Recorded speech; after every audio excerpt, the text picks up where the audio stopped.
Hi guys, Sharon here. I'm visiting from our classroom. Here to do a read aloud. I'm going to read aloud Thank You, Mr. Falker by Patricia Polacco. And this story is about a little girl who was really looking forward to reading. Her whole family enjoys reading. She enjoys reading, but she hasn't at this point learned to read yet. And she realizes that it's a struggle for her, and she begun to not enjoy school. She's saying thank you, Mr. Falker, but it doesn't really look like she wants to say thank you. So I'm not sure. We'll have to read the story and find out. Is she being sarcastic, or does she really mean thank you? Patricia Polacco. Thank you, Mr. Falker. I'll try to do my best to show you guys the illustrations because they are great. To George Falker, the real Mr. Falker, you will forever, be my hero. That's a jar of honey, Betsy. Patricia Polacco is one of my favorite authors. She wrote another story called Pink and Say, which is about two teenage boys. It's based on a true story. Two teenage boys who fought in the Civil War. Another great read. Let's see. I'm going to try and turn this so you can get a better... There we go. That's great. The grandpa held the jar of honey so that all the family could see. Then dipped a ladle into it and drizzled honey on the cover of a small book. The girl had just turned 5. Stand up, little one, he cooed. I did this for your mother, your uncles, your older brother, and now you. Then he handed the book to her. Taste. She dipped her finger into the honey and put it into her mouth. What does that taste? The grandma asked. The little girl answered, Sweet. Then all of the family said in a single voice, Yes, and so is knowledge. But knowledge is like the bee that made that sweet honey. You have to chase it through the pages of a book. The little girl knew that the promise to read was at last hers.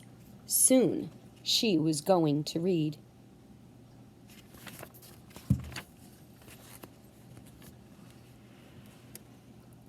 Tricia, the little girl in the family, grew up loving books.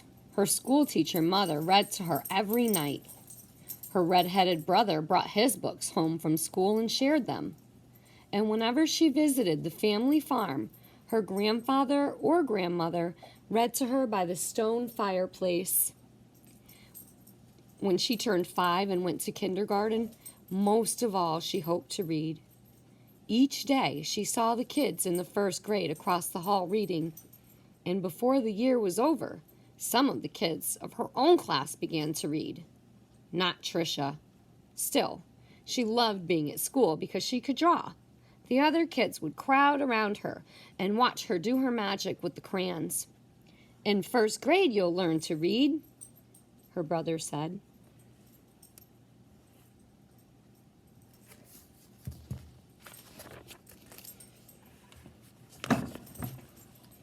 In first grade, Tricia sat in a circle with the other kids. They were all holding Our Neighborhood, their first reader, sounding out letters and words. They said, oi, boy, and look.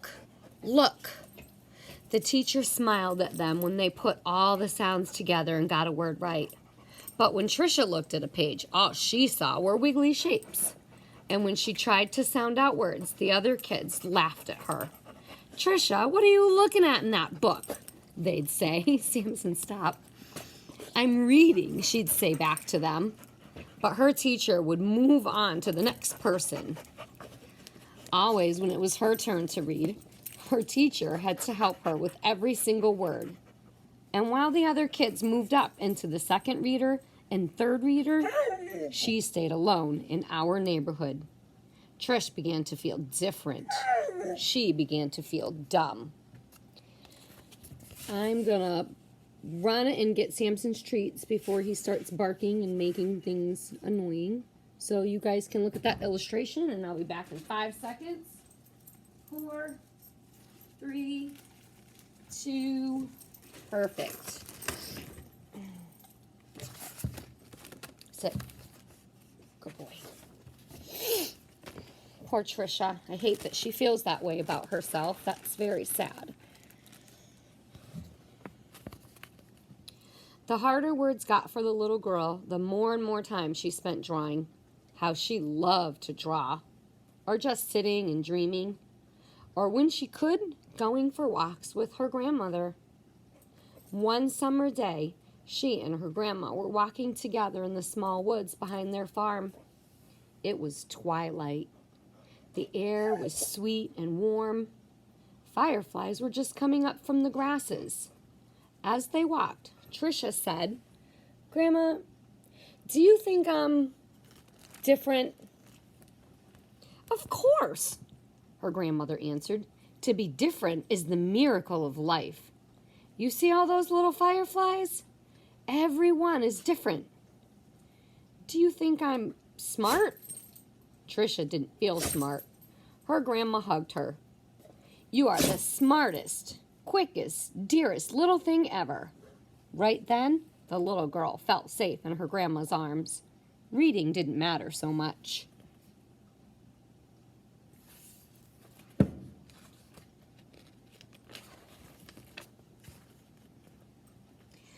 Trisha's grandma used to say that the stars were holes in the sky. They were the light of heaven coming from the other side. And she used to say that someday she would be on the other side, where the light comes from. One evening they lay on the grass together and counted the lights from heaven. "You know," her grandma said, "all of us will go there someday. Hang on to the grass, or you'll lift right off the ground and you'll be there." They laughed and both hung on to the grass. But it was not long after that night that her grandma must have let go of the grass, because she went to where the lights were on the other side. And not long after that, Trisha's grandpa let go of the grass too. School seemed even harder and harder now.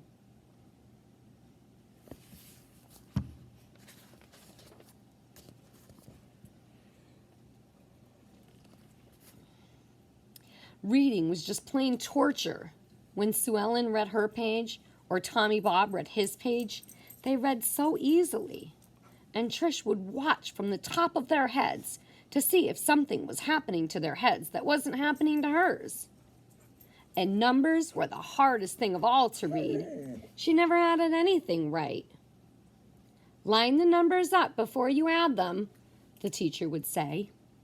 But when Trish tried, the numbers looked like a stack of blocks, wobbly and ready to fall. She just knew she was dumb. Then, one day, her mother announced that she had gotten a teaching job in California, a long way from the family farm in Michigan.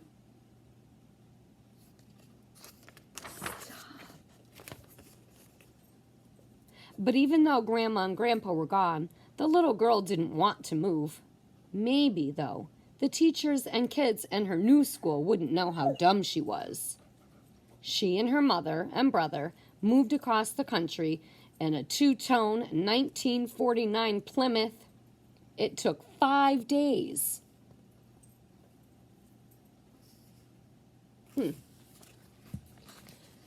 I wonder how her new school is going to be, if it'll be different like she thinks it will be.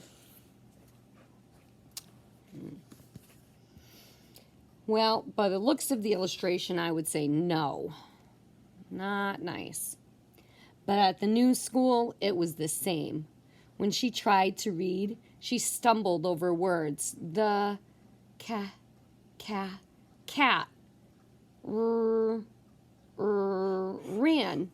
She was reading like a baby in the 3rd grade.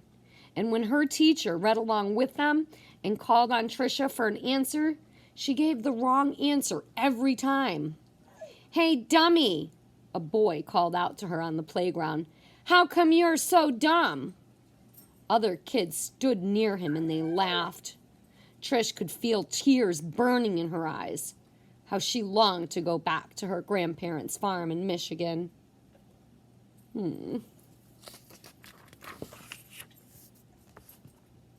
Now, Trish wanted to go to school less and less. "I have a sore throat," she'd say to her mother, or "I have a stomach ache." She dreamed more and more, and she drew more and more, and she hated school. Then, when Trish started 5th grade, the school was all abuzz. There was a new teacher. He was tall and elegant. Everybody loved his striped coat and slick gray pants. He wore the neatest clothes. All the usual teachers' pets gathered around him: Stevie Joe and Alice Marie, Davy and Michael Lee. But right from the start, it didn't seem to matter to Mr. Falker which kids were the cutest, or the smartest, or the best at anything.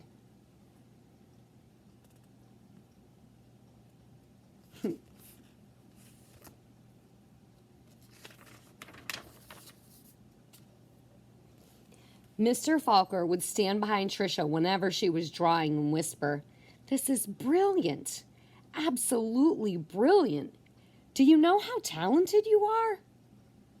When he said this, even the kids who teased her would turn around in their seats and look at her drawings.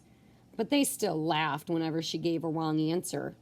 Then, one day, she had to stand up and read, which she hated. She was stumbling through a page in Charlotte's Web, and the page was going all fuzzy when the kids began to laugh out loud. Mr. Falker, in his plaid jacket and his butterfly tie, said, "Stop! Are all of you so perfect that you can look at another person and find fault with her?"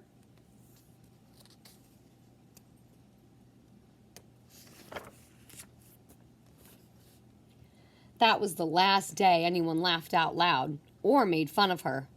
All except Eric. He had sat behind Tricia for 2 whole years, but he seemed to almost hate her. Tricia didn't know why. He waited by the door of the classroom for her and pulled her hair. He waited for her on the playground, leaned in her face, and called her Toad. Tricia was afraid to turn any corner, for fear Eric would be there. She felt completely alone. The only time she was really happy was when she was around Mr. Falker. He let her erase the blackboards. Only the best students got to do that. He patted her on the back whenever she got something right, and he looked hard and mean at any kid who teased her. Do you think he just did that for her, or do you think he did that for all the kids? Oh. But the nicer Mr. Falker was to Tricia, the worse Eric treated her. He got all the other kids to wait for her on the playground, or in the cafeteria, or even in the bathroom, and to jump out and call her stupid or ugly. And Trish began to believe them. She discovered that if she asked to go to the bathroom just before recess, she could hide under the inside stairwell during her free time and not have to go outside at all. In that dark place, she felt completely safe.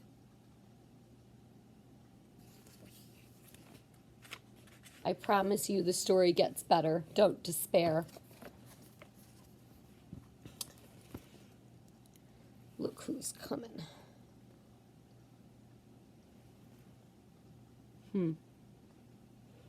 Ugh, I don't like that kid. He's a bully. But one day after recess, Eric followed her to her secret hiding place. "Have you become a mole?" He laughed, and he pulled her out into the hall and danced around her. "Dumbbell, dumbbell, maggoty old dumbbell." Tricia buried her head in her arms and curled up into a ball. Suddenly, she heard footsteps. It was Mr. Falker. He marched Eric right down to the office. When he came back, he found Trish. "I don't think you'll have to worry about that boy again," he said softly. "What was he teasing you about, little one?" "I don't know," Tricia shrugged.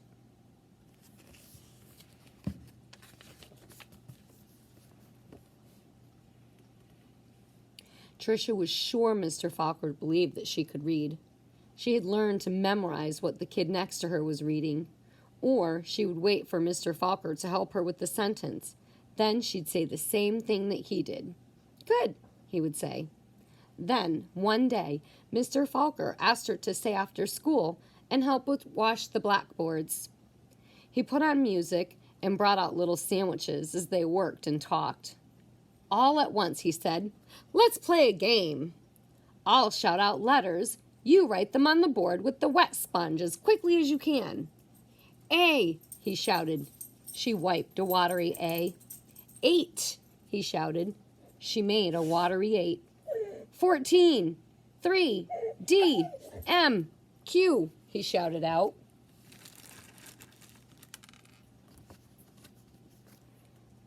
He shouted out many, many letters and numbers.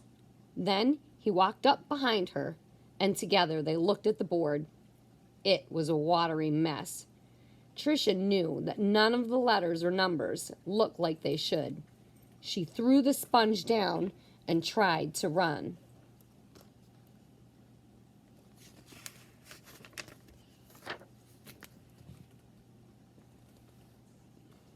But Mr. Falker caught her arm and sank to his knees in front of her. "You poor baby," he said. "You think you're dumb, don't you? How awful for you to be so lonely and afraid." She sobbed. "But little one, you don't understand. You don't see letters or numbers the way other people do. And you've gotten through school all this time and fooled many, many good teachers." He smiled at her. "That took cunning and smartness and such bravery." Then he stood up and finished washing the board. "We're going to change all that, girl. You're going to read. I promise you that."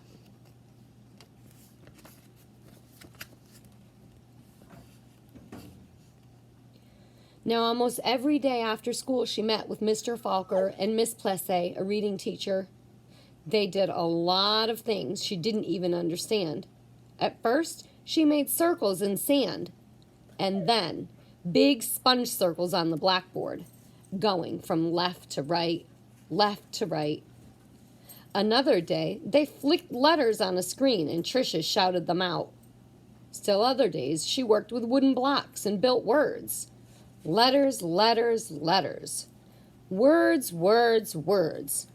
Always sounding them out, and that felt good. But though she'd read words, she hadn't read a whole sentence, and deep down, she still felt dumb.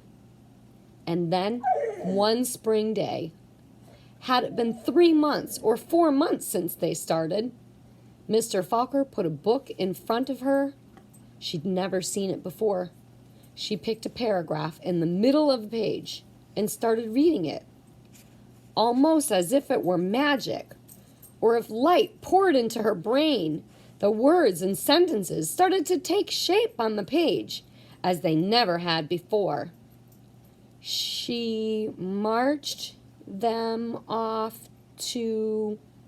Slowly, she read a sentence, then another and another, and finally, she'd read a paragraph, and she understood the whole thing. She didn't notice that Mr. Falker and Miss Plessy had tears in their eyes.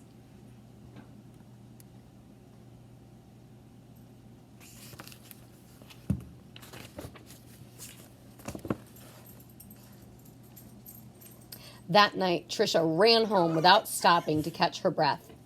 She bounded up the front steps, threw open the front door, and ran through the dining room to the kitchen. She climbed up on the cupboard and grabbed a jar of honey. Then she went into the living room and found the book on a shelf, the very book that her grandpa had shown her so many years ago. She spooned honey on the cover and tasted the sweetness and said to herself, "The honey is sweet, and so is knowledge. But knowledge is like the bee who made the honey. It has to be chased through the pages of a book." Then she held the book, honey and all, close to her chest. She could feel tears roll down her cheeks. But they weren't tears of sadness. They were happy. She was happy. So very happy.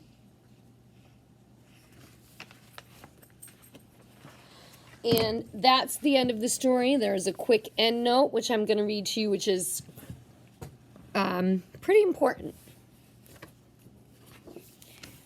I want you to pay attention to this part. The rest of the year became an odyssey of discovery and adventure for the little girl. She learned to love school. I know this because that little girl was me, Patricia Polacco. I saw Mr. Falkner again some 30 years later at a wedding. I walked up to him and introduced myself.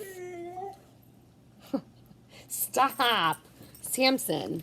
Oh, he's so jealous. Say hi. Okay. At first, he had difficulty placing me. Then I told him who I was and how he had changed my life so many years ago. He hugged me and asked what I did for a living. "Why, Mr. Falkner," I answered, "I make books for children." "Thank you, Mr. Falker. Thank you." So this little girl in the story who struggled to read so much, all the way up into 5th grade, when she finally started to learn to read sentences and paragraphs, finally, right, she ended up becoming a very famous author. She has several books. I'm going to show you a couple of them. And if anybody's interested in reading any of her other stories, definitely when you get back to class, you can do that. So we have Thank You, Mr. Falker. This is from, sorry, I'm covering the camera. I'm going to flip. No, I don't know if that's going to work. Well, whatever. This is Miss Mac from Patricia Polacco, which has come out of a Houghton Mifflin reading series. We have an A from Miss Keller. We have Pink and Say, which is the one that I had talked about already. And I have The Art of Miss Chu. So for those of you that are art enthusiasts, you might like that one. And if there are any that you happen to look up online while you're out of school and that you see, let me know. And I'll definitely add them to my collection. All right, so bye for now. I miss you all. I'm going to give you a quick scan of our classroom so you can remember where everything is. Okay, my bookshelf, my desk, my plants. Your guys' reading stuff, our plastic stuff. Oh. Okay, whiteboard, which has some notes on it from a class that I'm going to talk to you guys about. Fidgets. I wonder what your favorite fidget is. I think so far I have to say it's Jen's banana that you guys, I think that was Jen's anyway. Oh, this thing too, you guys really like. And this, which I don't let you use for a fidget because it makes too much noise. Oh, our scent stuff. Why is this like so hard to record? Bubblegum machine, I got some new toys for, some new things. Our games, the light up board, thank you, Shannon, we love it. Josh's desk, Fishy, say hi to Fishy, he's way back there. Wait, I'm gonna feed him so you can see him come out. Sorry, hold on. Okay, this is my show and tell. Samson, he's being a pain. He's being a whiny butt. Huh? Yes, you are. That's not for you. It's for the fish. All right, I'm going to drop it in. I hope you guys can see that. Yep, there it goes. And our fishy should come out for it. Come on, fishy, fishy. Takes them a couple minutes to smell it. Your water bottles are in the kitchen. Oh, okay, your recess tag. Don't forget you guys have to mark where your recess is. Legos, math stuff, our calendar. Here's our homeroom schedule. Our whole day schedule. Sorry, that was awkward, Sharon. Calendar, which, oh gosh, still says March. I'm gonna have to change that. Our bookmarks, all of our books, class puzzle, coming out awesome. I can't wait for you guys to be able to finish that. My plants, which believe it or not, are still hanging on, even though they haven't had all the love and attention that they need. Oh, there's Fishy. Hold on. Oh, I'm sorry. I scared him away. Did you guys see that? He got scared away. Samson, will you cut it out? Wait, wrong way. Where is he? Samson, stop. Arg. Where is he? All right, where did he go? Oh, come on, Fishy. There it is. Oh, all right. I don't know what you guys can see. Sorry. You want water, baby? Hold on. Come on, little fish. Wait, wait. He is back there. And he was just up front eating. Maybe if I drop some flakes. All right, anyway, sorry. I miss you guys. I hope to see you soon. I hope you enjoy your holiday weekend, and I'll talk to you all on Wednesday. All right, bye for now.